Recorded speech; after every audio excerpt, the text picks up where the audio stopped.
नवी मुंबई कृषी उत्पन्न बाजार समितीमध्ये बांगलादेशींनी घुसखोरी केल्याचा आरोप माथाडी नेते नरेंद्र पाटील यांनी केलाय।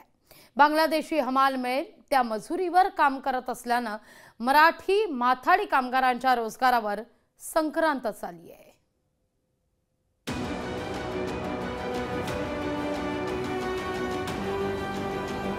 त्या बांगलादेशाने भारताच्या हिंदू नागरिकांच्यावरती त्यांच्यावरती मारहाण केली, त्यांना वेगवेगळ्या प्रकारच्या व्याध्या पोचल्या। तेच बांगलादेश कामगार आज आमच्या फ्रूट मार्केटमध्ये आहेत। नवी मुंबईच्या बाजार समितीमध्ये बांगलादेशी माथाडी कामगारांचा वावर असल्याचा धक्कादायक आरोप माथाडी नेते नरेंद्र पाटलांनी केला आहे। आशिया खंडामध्ये सर्वात मोठी कृषी उत्पन्न बाजार समिती असा एपीएमसीचा लौकिक आहे। या बाजार समितीतल्या फळ मार्केटमध्ये बांगलादेशी मजूर माथाडीचं काम करतात, कमी मजुरी घेतात म्हणून त्यांना काम दिलं जात असल्याचा आरोप नरेंद्र पाटलांनी केला आहे। या फ्रूट मार्केटमध्ये मोठ्या प्रमाणावर बांगलादेशी कामगार येऊन राहिलेले आहेत। ज्या बांगलादेशाने भारताच्या हिंदू नागरिकांच्यावरती त्यांच्यावरती मारहाण केली, त्यांना वेगवेगळ्या प्रकारच्या व्याध्या पोचल्या।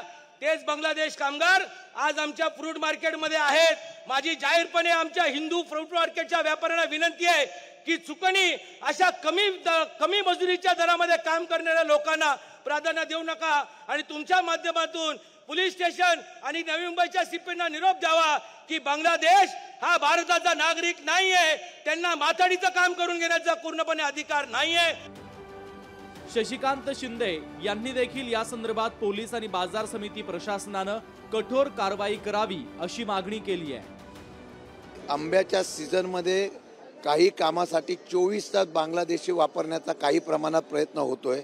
मध्यंतरीच्या काळामध्ये बाजार समितीच्या वतीने आणि पोलिसांच्या वतीने संयुक्त आपण त्या ठिकाणी सर्वे केला आणि प्रत्येक मालकाला आम्ही कंपल्सरी केलेला आहे की त्यांनी आयडी आणि ओळखपत्र हे कंपल्सरी देणं गरजेचं आहे।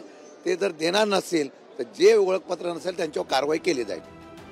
बांगलादेशमध्ये हिंदूंवर अत्याचार होतात अशी ओरड करायची आणि बांगलादेशी नागरिकांना एपीएमसी मध्ये रोजगार द्यायचा ही दुटप्पी भूमिका भाजपची असल्याचा आरोप विरोधकांनी केला आहे।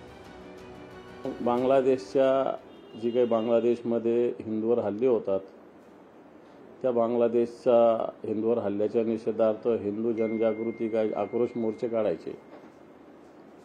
दुसरीकडे बांगलादेशच्या लोकांना इथं माथाडीचे लायसन्स द्यायचे, बांगलादेशच्या क्रिकेट टीमला इथं पायघड्या अंतरायच्या। असा दुटप्पीपणा भारतीय जनता पार्टीचा सातत्यानं पुन्हा समोर येतोय। बांगलादेशी नागरिक भारतातील लोकांच्या रोजगारावर डल्ला मारतायत, इथल्या भूमिपुत्रांच्या रोजगारावर गदा आणतायत। बांगलादेशींना आश्रय देणाऱ्या व्यापारी, सरकारी अधिकारी यांच्यावर आता कठोर कारवाईची मागणी केली जाते। विकास मिरगणे, लोकशाही मराठी, नवी मुंबई।